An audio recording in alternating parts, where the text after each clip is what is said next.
Best scene, Adrienne front. Sophie, I want you to stay with your father. Mommy will be right back with your cotton candy. I want you to wait here with Daddy and be a good girl.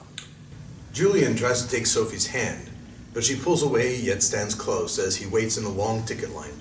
Sophie gets distracted and wanders away from Julian. Julian becomes alarmed when he realizes she is no longer at his side. He finds her and reaches to grab her in the crowd. Sophie pulls away from him. A passerby, noticing Sophie's distress, signals 2 police officers, pointing to the disruption. This brings the cops, who have been alerted by the passersby, to Julian and Sophie. Julian becomes agitated at their interference, ignoring their questions until one officer proceeds to handcuff Julian, hands behind his back, while the other female officer comforts Sophie, who is in tears and looking very frightened. Why are you handcuffing me? You have no right to do this. This is not your concern. This is my child. I'm not trying to harm her. She's my daughter, I'm telling you. Now calm down, sir. This is just a precaution. We got a report that a man fitting your description might be attempting to abduct a child. We're here to help get to the bottom of this. You idiot! I told you the child is mine. I'm her father. Ask her. Check my wallet. Sir, please be calm and let us do our job. Julian starts to panic, looking directly at his daughter. Tell the officers who I am, honey. Sophie turns away from her dad and hides her face in the female officer's arms as she kneels to comfort the child, who only begins to cry more at Julian's demands. Tell them, honey! Tell them I'm your father! Tell them! Julian begins to panic and struggle with the handcuffs, kicking the officer holding him. The officer struggles Julian to the ground with legs kicking as the 2 officers together place restraints around Julian's ankles as well as hog-tie them to his wrists, while one officer presses Julian's head to the ground as Sophie looks on. Now we told you to be calm until we've gotten to the bottom of all this. You brought this situation on yourself. Now please be still. This is unreal. I can't believe this is happening. Please, just check my wallet. Please, just check my wallet. My daughter's picture's in my wallet. Anne returns with her hands full of 3 cotton candies to witness the shock of seeing her husband in police restraints and on the ground and her daughter in a policewoman's custody. After fighting her way through the crowd and has gathered around where she left them earlier to find the candy stand, Anne confirms Julian's claims after Sophie darts from the officer into her mother's arms as she drops the cotton candy to the ground. Mommy, Daddy's been arrested for fighting with the police. Oh my God, what's happening? That's my husband!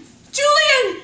This man is my husband! Sophie is our child! There's been a terrible mistake! Anne, with Sophie in her arms, moves to her husband's side. She reaches into Julian's back pocket and hastily pulls out his wallet. Look, please! He's carrying our daughter's picture. Anne holds her husband's wallet up and waves the photo of Sophie at the officer who has her husband pinned on the ground. Onlookers that had gathered slowly disband as Julian is being released. Anne holds Sophie, who's watching her father being released from the police. Anne is visibly shaken, and Sophie appears calm as she watches her father get to his feet and dust himself off as he looks towards his family, as he's being released, looking still visibly upset and perplexed by his daughter's behavior towards him. Cut to interior, Pacific Heights mansion, living room, day. Sophie's 6-year-old birthday party. She and several other children her age are gathered in the middle of the floor as Sophie opens the last remaining gifts that surround her. As her mother and father and grandparents look on, Sophie opens all but one, the gift clearly marked with love from Dad.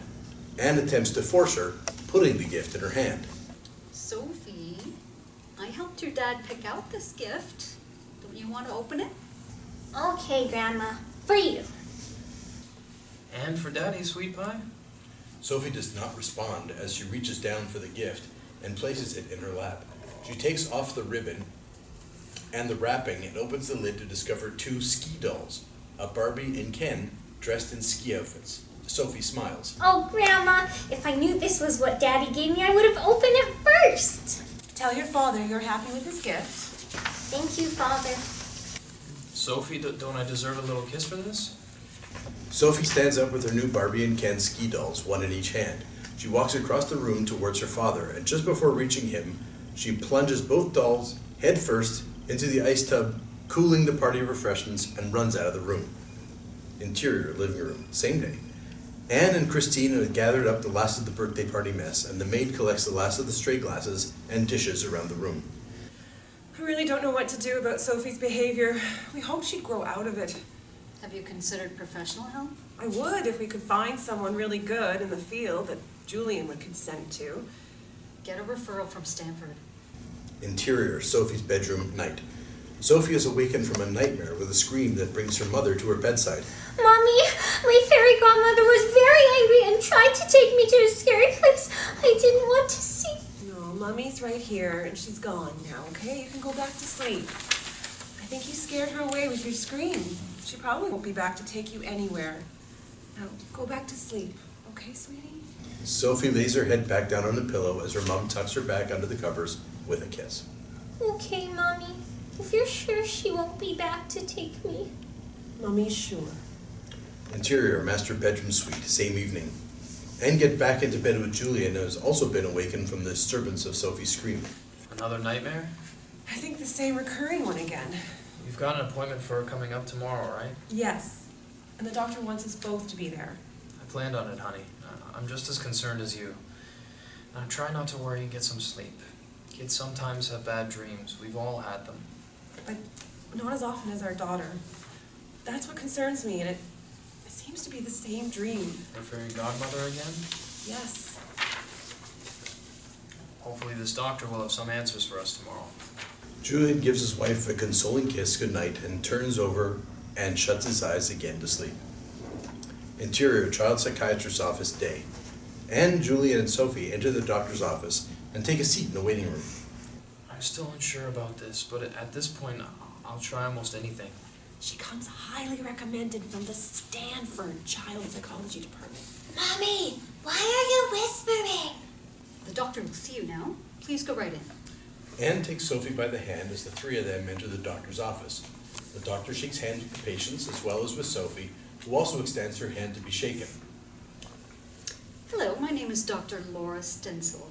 Mr. and Mrs. Cart and Sophie, will you please have a seat on the family couch?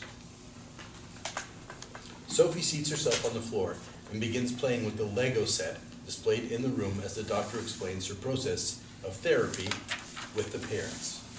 I have become acquainted with your daughter's file, and if you have acquainted yourselves with the procedure, as I see Sophie must have, then we can get started.